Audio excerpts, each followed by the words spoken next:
Почитувани граѓани, почитувани новинари.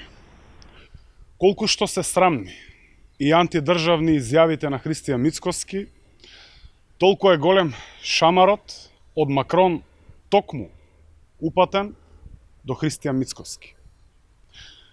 Во интервју за Економист, Макрон потврдува дека сите во Европската Унија биле за преговори со Северна Македонија.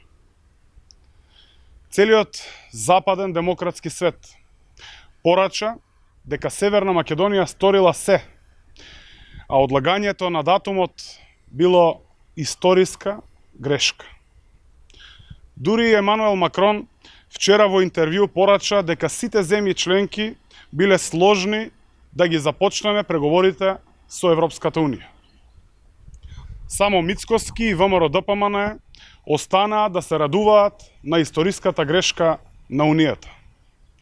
Само ВМРО-ДПМН и Христијан Мицкоски останаа да работат против Европската Унија и НАТО, следејќи ги инструкциите на Гроевски од Будимпешта.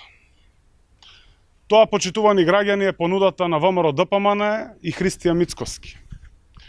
Анти-ЕУ и анти-НАТО дејствување, обнова на режимот и враќање назад кон изолација.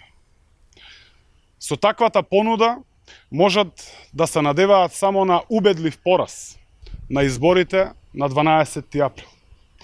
Граѓаните уште еднаш ќе го поразат нивното деструктивно однесување и на 12 април ќе потврдат дека нашата држава е на прав пат. Ви благодарам.